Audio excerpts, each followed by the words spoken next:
सो ratios तक हो गया था एंड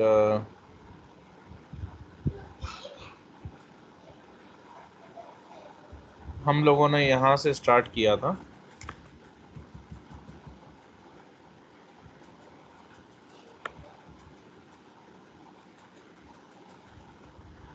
सो हम लोगों ने क्या मतलब डिस्कस किया था कि interaction between inventory turnover and gross profit margin. So inventory turnover ratio or gross profit margin can be evaluated together to get some insight into whether average inventory is too high. तो हम लोगों ने देखा था कि अगर हमारा inventory turnover ratio और ग्रॉस प्रॉफिट मार्जिन दोनों को अगर हम मल्टीप्लाई करेंगे और वो जो प्रोडक्ट आएगा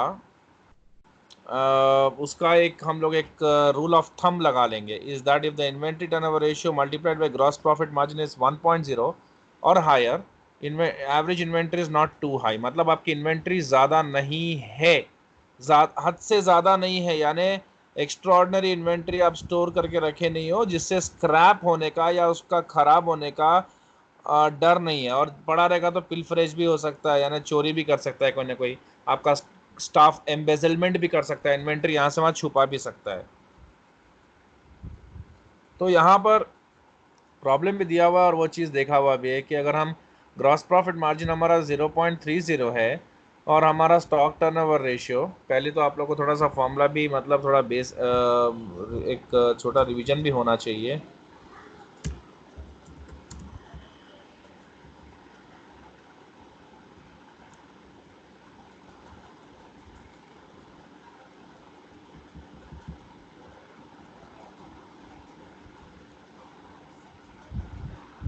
stock turnover ratio like cost of goods sold by average stock or inventory.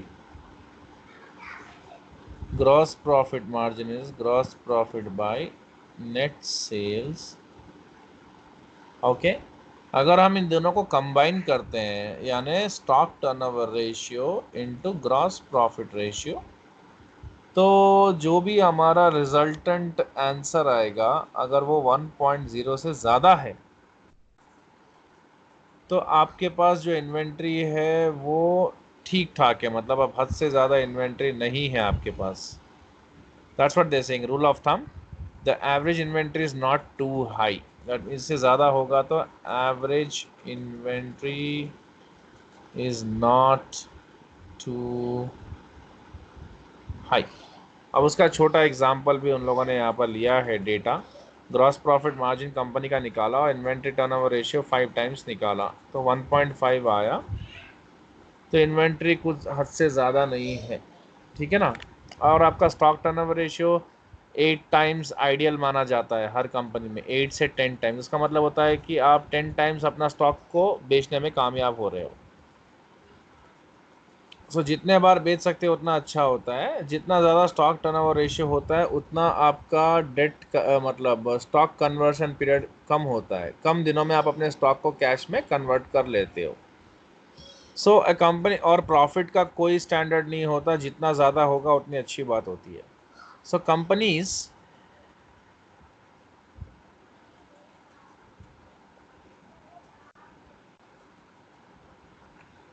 gross profit margin they have found out, company's inventory turnover ratio they have found out, gross profit margin multiplied by inventory turnover they have got, which is higher than 1.0. This company's inventory is not too high according to the rule of thumb. Given the same revenues and cost of sales उन लोगों ने निकाला है, inventory may be too high, ठीक है। सो inventory turnover ratio और इसके बारे में बता रहे हैं, तो इन्वेंट्री में ज़्यादा रहना कम रहना कोई इसमें कोई बुरी बात नहीं होती, ज़्यादा रहेगा तो बिकेगा नहीं तो अपने बिजनेस के लिए अच्छा नहीं है, और कम रहेगा तो स्टॉक आउट का डर होता है। बहुत ज़्यादा कम भी नहीं होना चाहिए, बहुत हद से ज़्यादा भी नहीं होना चाहिए, लिमिट से रहना चाहिए, तो 1.0 वो लिमिट सही लिमिट माना जाता है। अच्छा, 1.0 इज द एप्ट लिमिट। और यहाँ पर बता रहे हैं कि लोअर मार्जिन हाई टर्नओवर, मतलब कुछ कंपनीज है जिन जो मार्जिन कम कर देती है तो टर्नओवर बढ़ जाता है, क्योंकि अगर आप सस्ते में बेचोगे कम मुनाफे में बेचोगे तो ज़्यादा बिकेगा, सस्ता पड़ेगा पब्लिक को। हाई मार्जिन लो टर्नओवर, ज़्यादा अगर आप महंगा बेचोगे तो कम टर्नओवर होगा। कई बार ज़्यादा करके बेचते हो तो भी ज़्यादा बिकता है। कुछ गुड्स का बहुत डिमांड होता है मार्केट में, और कई बार कम मार्जिन करते हो तो भी ज़्यादा टर्नओवर नहीं होता, कम ही होता है, डिमांड कम है मार्केट में। चलो शॉर्ट टर्म फाइनेंसिंग लेते हैं। शॉर्ट टर्म फाइनेंसिंग भी बहुत टाइप्स की है यहाँ पर। जैसा ट्रेड क्रेडिट है, जो आपको आपका जो सप्लायर है वो देता है। ट्रेड क्रेडिट एक बहुत ही इंपॉर्टेंट सोर्स ऑफ फाइनेंस है, यानी आप सप्लायर से उधार में माल ले रहे हो, सामान ले रहे हो, ठीक है। तो अब आपको देखना, आपको और अच्छा, कई बार आपसे जल्दी पैसे लेने के चक्कर में वो आपको डिस्काउंट भी देगा, उसको बोलते हैं अर्ली सेटलमेंट डिस्काउंट।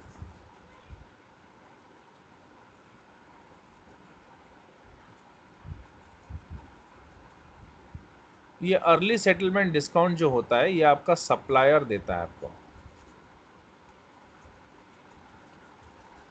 क्यों देता है आपको? 30 दिन का क्रेडिट तो वो दे ही रहा है। हर किसी को जल्दी जल्दी पैसा आने का रहता है, भाई जल्दी आ जाए तो अच्छा है, कल को और डिले हुआ तो अपना प्रॉफिट खराब हो जाएगा, फिर अपने को भी ओवरड्राफ्ट लेना पड़ेगा। सप्लायर की सोच होती है, what supplier thinks is like, again he has to take a short term loan or overdraft to fund his business, and जितना ज़्यादा ट्रेड मतलब क्रेडिट का एक्सटेंशन होगा उतना अच्छा नहीं होता उसके बिजनेस के लिए। वो यही चाहता है कि जितना जल्दी हो सके हमारा पैसा मार्केट से हम वसूल कर लें। तो आपको कुछ टर्म्स मिलेंगे यहाँ पर। तो वो क्या करेगा, आपको डिस्काउंट देगा, लालच देगा जल्दी पे करने के लिए। जैसे 2/10 या 2/10 नेट 30। इसका मतलब क्या है, अगर आप 10 डेज में पे कर दोगे तो आपको 2% का एडिशनल डिस्काउंट दिया जाएगा। किससे? सप्लायर से। Supplier will give you 2% additional discount for paying with in 10 days. और अगर आप एक्सटेंशन, अगर आप पूरा 30 डेज में पे करते हो तो कोई प्रॉब्लम नहीं है, डिस्काउंट नहीं मिलेगा, ठीक है। अब हमारा क्या होता है, हमें ये देखना होता है कि 2% जो डिस्काउंट हमें वो दे रहा है हमारे गुड्स के ऊपर, जो भी हमारा पेमेंट उसको करना है, वो 2% डिस्काउंट की कीमत $2000 होती है। और हम अगर उसको पेमेंट नहीं करके उसी पैसे को कहीं इन्वेस्ट कर दें 30 डेज के लिए, अगर हमें हमें उससे $5000 आ जाए तो हमारे लिए ये बेटर होगा ना? ये नहीं होगा। हम क्या करेंगे, कभी भी देखेंगे कि जो डिस्काउंट हमें वो दे रहा है उसका जो हमको जो पैसा बन रहा है वो हमारे इन्वेस्ट किए हुए रिटर्न से कम होना चाहिए, यानी opportunity cost principle comes into picture. Better opportunity जहाँ होगी हम वहीं जाएंगे, ठीक है। तो अगर आप ऐसा डिस्काउंट अवेल नहीं करते हो तो आपको कितने का नुकसान हो रहा है वो आप देखना चाहोगे, और वो नुकसान जो हो रहा है आपका आपके मुनाफे से कम। सपोज आपका नुकसान $2000, अगर आप लेते हो तो $2000 मिलेगा, नहीं लेते हो तो $2000 का नुकसान होगा, ठीक है। ये नुकसान हम लेने को रेडी है अगर हमारा मुनाफा उस नुकसान से ज्यादा बड़ा होगा, ठीक है। यानी यहाँ 3000 बढ़ के मिल रहा है आपको, यही बेटर होगा ना। तो लेट्स सी कैसे कैलकुलेट करते हैं। Formula is given, 360 by total period for payment minus period of discount payment. अब ये फॉर्मूला है आपका, इस फॉर्मूले में आपको क्या करना है,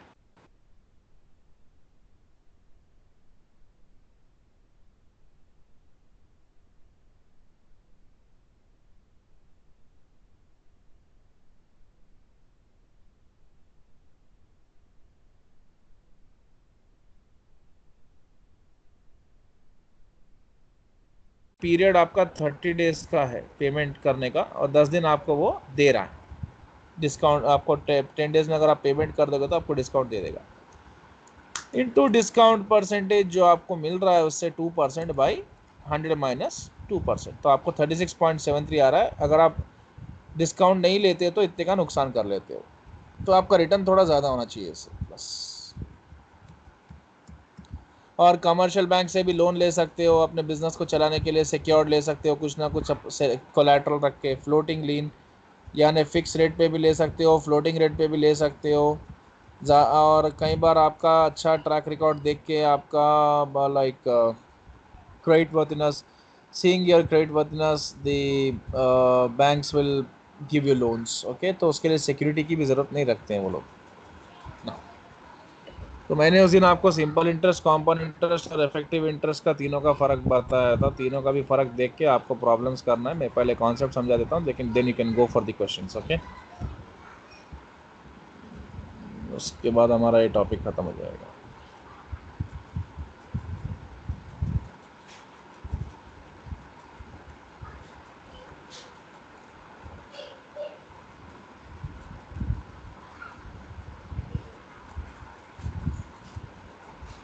सिंपल इंटरेस्ट कॉम्पाउंड इंटरेस्ट में फ़र्क क्या होता है? सपोज 1 लाख का लोन आपने लिया है एट द रेट ऑफ 10%, यहाँ भी 1 लाख का लोन लिया है 10%।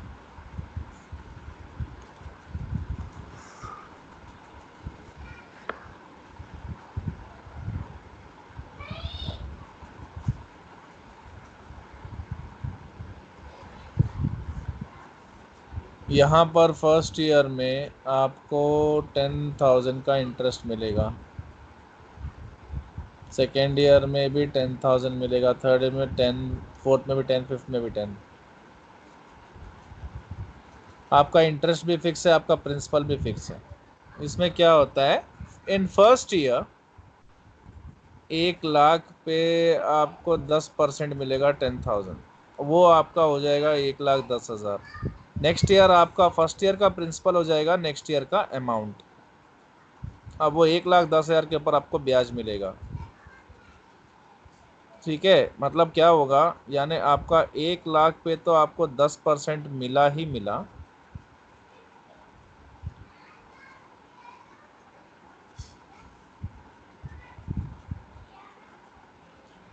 ठीक है, यानी आपका 1 लाख है, उसके ऊपर आपको पहले साल में कितना मिला था, 10,000, तो वो पहले साल का 10,000 तो है ही है, और सेकेंड ईयर में भी आपको 1 लाख पे तो 10,000 मिल ही रहा है, ये आपका 1 लाख है। 1 लाख के ऊपर पहले साल में आपको 10,000 मिला, तो वो 10,000 तो है, और फिर ये वो 1 लाख पे तो आप 10% कमा ही रहे हो, उसके बाद आपका जो ब्याज आया है उसके ऊपर भी आप ब्याज कमा रहे हो, इंटरेस्ट ऑन इंटरेस्ट अर्न कर रहे हो। तो अभी 10,000 का आपका 10% कितना होता है, 1,000 होता है। तो अभी देख लो आप, आपका सेकेंड ईयर फर्स्ट ईयर का ब्याज 10,000, सेकेंड ईयर का ब्याज 10,000, और सेकेंड ईयर में फिर ब्याज के ऊपर ब्याज 1,000, तो आपको कितना हो गया, 1,21,000। ठीक है, तो आपका जो 1,10,000 है, ये 1,10,000 पे आप 11,000 तो कमा ही रहे हो, और जो पहले साल का आपका जो 1 लाख पे 10 कमाया था वो तो ये 1 लाख के साथ मिला हुआ है ही। ठीक है ना, तो आपका 1 लाख पे 10,000 है, फिर अगले साल का भी आपका 10,000, ये फर्स्ट ईयर का ब्याज हो गया, सेकेंड ईयर का ब्याज हो गया, और फिर ब्याज पे भी ब्याज हो गया, तो 1,21,000। तो अभी इतना सब कुछ टेंशन लेने का ज़रूरत नहीं है। अगर आपको सिंपल इंटरेस्ट कॉम्पाउंड तो कॉन्सेप्चुअली समझा रहा था, वैसे हम फॉर्मूलाज यूज़ कर सकते हैं, PTR/100 और amount is equal to principal plus interest. यहाँ पर आपका कॉम्पाउंड इंटरेस्ट का फॉर्मूला है अमाउंट माइनस प्रिंसिपल, और अमाउंट का फॉर्मूला है principal into 1+r whole power n minus p।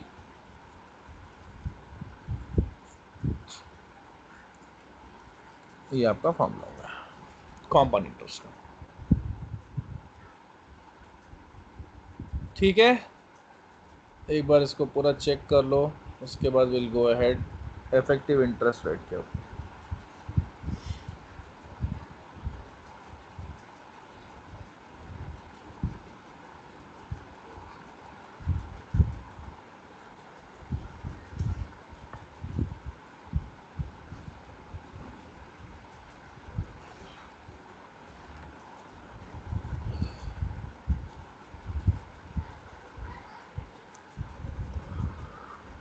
चलो नेक्स्ट,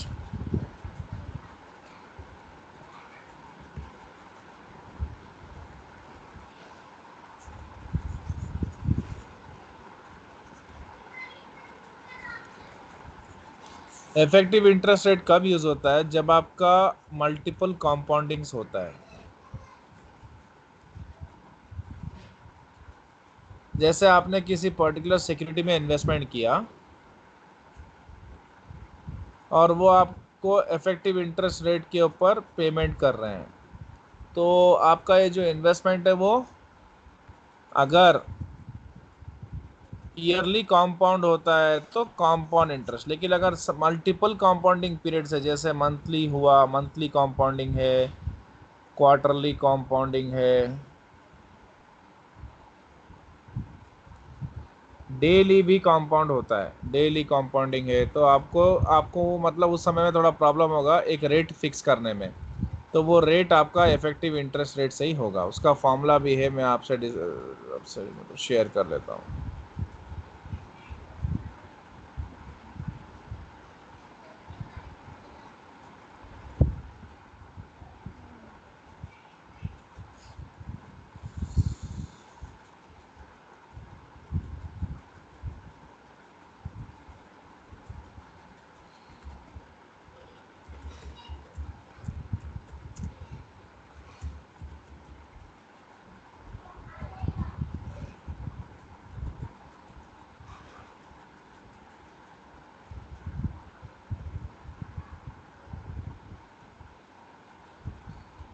या आप फॉर्मूला देख सकते हो। The effective annual interest rate is a real return on a savings account or any interest paying investment when effects of compounding over time are taken into account। तो अब जब multiple कंपाउंडिंग्स होगा तो अब यही फॉर्मूला यूज करना। Formula है 1+i/n whole power n minus 1। n represents number of periods compounding happens. Okay, ये फॉर्मूला बहुत इंपॉर्टेंट, आप देख लो इसको, ये आपका यूज होगा अभी थोड़ी देर में। मैं अभी आपको ये कैलकुलेशन क्वेश्चंस देने वाला हूँ। देखो आप यहाँ पर 12 दिया हुआ है, यानी मंथली कंपाउंडिंग है। अगर यहाँ पर 12 दिया तो मंथली कंपाउंडिंग से, हाफ ईयरली दिया तो स्क्वायर आएगा नंबर ऑफ पीरियड्स।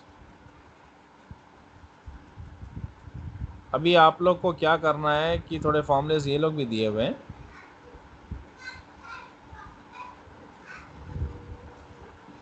तो सिंपल वर्सेस कंपाउंड में मैंने आपको तीनों समझा दिया।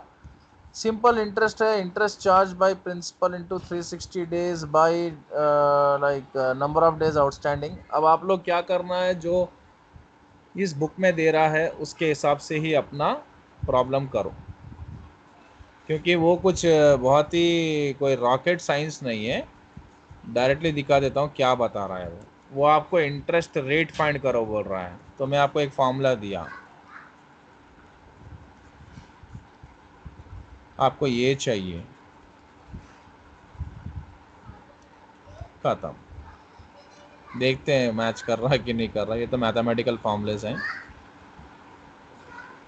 S I into, S I by principal आ ही गया। देखो इंटरेस्ट चार्ज बाई प्रिंसिपल अलग से ले रहा है वो। मेरे ख्याल से रेट वो डेसिमल्स में लेना पसंद कर रहा है, इसीलिए, क्योंकि मैं आपको बता सकता हूँ डेसिमल में आंसर आएगा आपको। इसको आप इंटू 100 करोगे तो आपको आंसर आ जाएगा। मैं बताया ना आपको, रेट आपको डेसिमल में आएगा, लास्ट में आपको उसको इंटू 100 करके परसेंटेज में कन्वर्ट करना पड़ेगा। मैं मेरे फॉर्मूले में डायरेक्टली इंटू 100 ले रहा हूँ।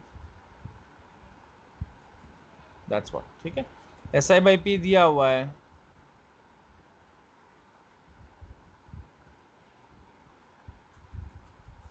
इंटू 360 डेज, यानी टाइम 1 ईयर का लेता है वो, और 1 ईयर की जगह 360 बता रहा है by number of days outstanding. वो टी आपका टाइम पीरियड है जो मैं आपको फॉर्मूले में दे रहा था। तो आप ये फॉर्मूले के बेसिस पे, हेलो, हाँ नमस्ते मैडम, చెప్పండి మేడం। వచ్చింది వచ్చింది మేడం, వచ్చింది।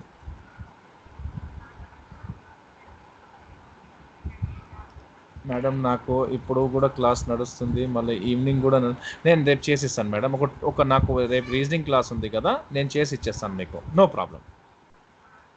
నాకు ఇప్పుడు కూడా ఉంది, మళ్ళీ ఈవినింగ్ నాకు ఫుల్ డే ఇదే నడుస్తుంది, అదే ప్రాబ్లం అవుతుంది। నేను చేసి ఇచ్చేస్తాను, మీరు మీరు మీరు 100% కన్ఫర్మ్ ఉండండి। I'll give it.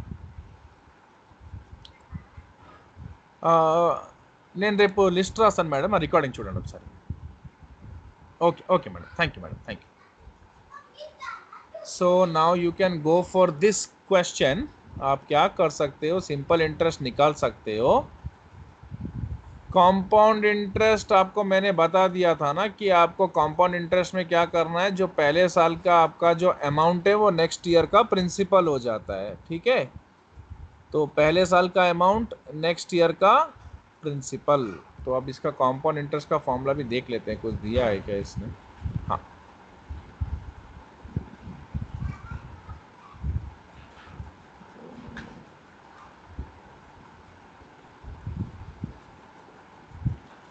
ये तो रेट है सिंपल इंटरेस्ट का।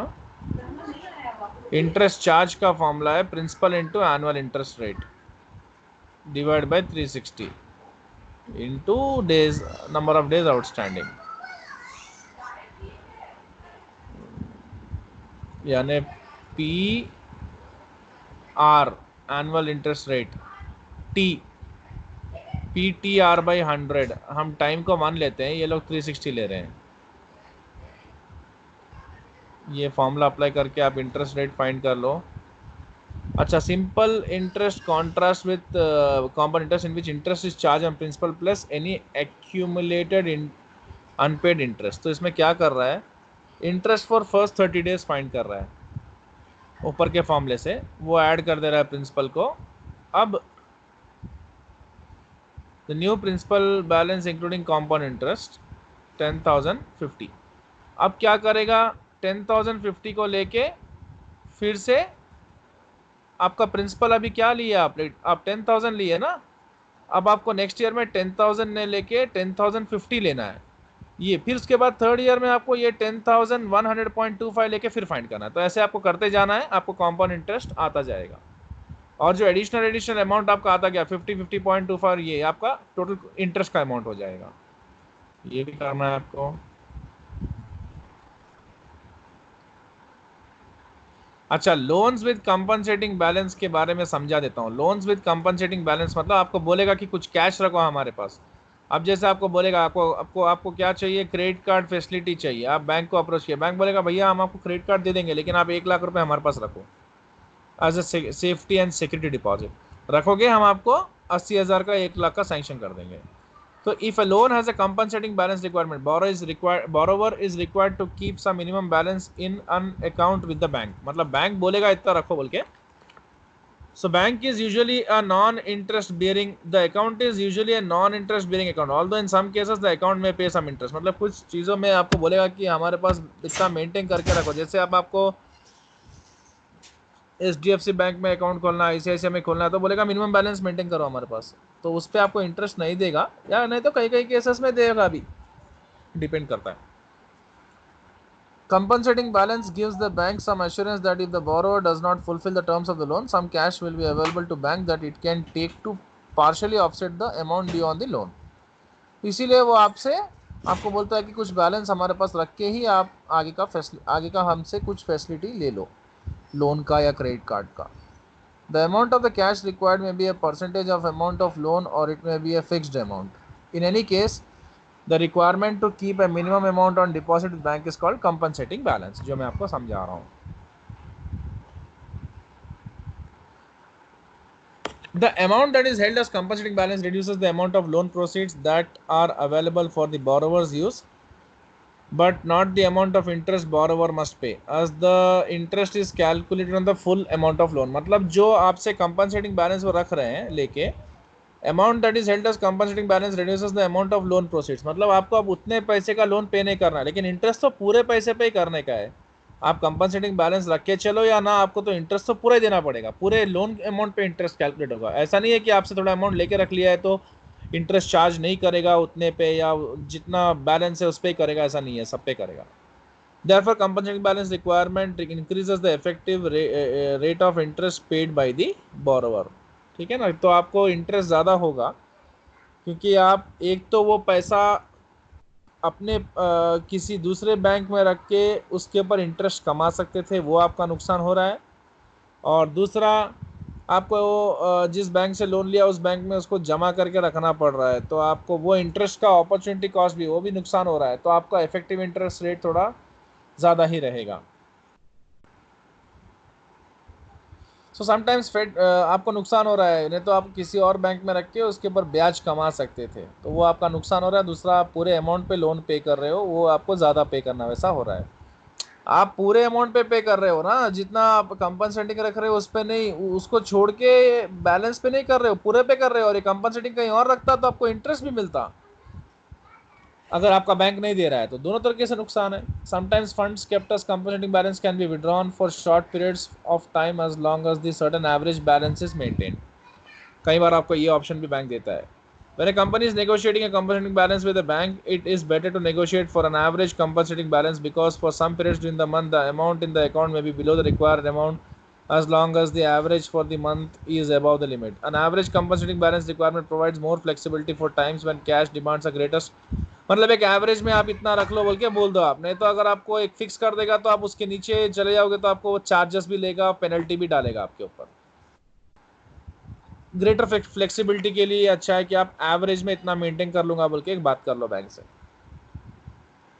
With an absolute compensating balance the company's use of compensating cash for short periods is not allowed because the minimum must be maintained at all times।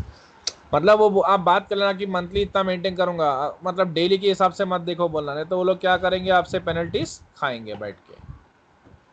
Effective annual interest rate on loan requiring a compensating balance equals the annualized net interest cost divided by the effective amount of cash received।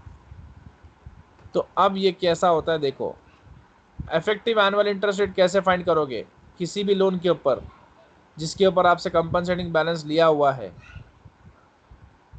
तो उसको आप ऐसे find करोगे, annualised interest paid on full amount borrowed, जो भी आपका annual interest है जो आप पे कर रहे हो पूरे अमाउंट पे जिसको आपने बोरो किया, minus annualised interest received on cash deposited to meet the compensating balance requirement if any.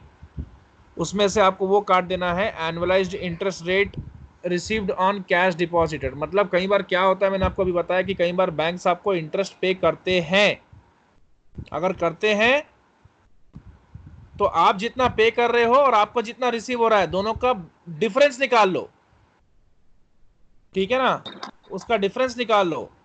अगर बैंक वाला आपको कंपनसेटिंग बैलेंस के ऊपर भी इंटरेस्ट पे करता है, ठीक है ना, तो माइनस करना है। अगर वो आपको कुछ भी इंटरेस्ट पे नहीं करता है तो माइनस करने की जरूरत नहीं है। आप समझ रहे नहीं हो, प्रॉपरली अंडरस्टैंड करना है कॉन्सेप्ट को।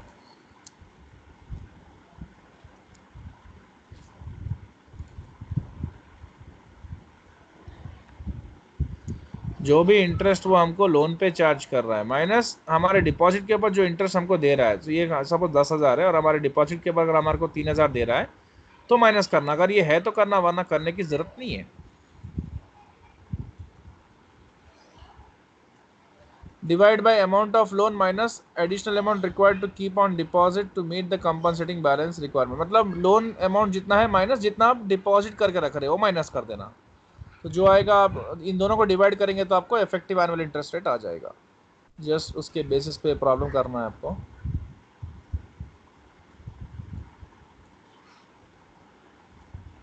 यहाँ तक करिए एक बार, फिर मैं 5 मिनट्स में आपको कॉल बैक करके फिर आगे जाता हूँ।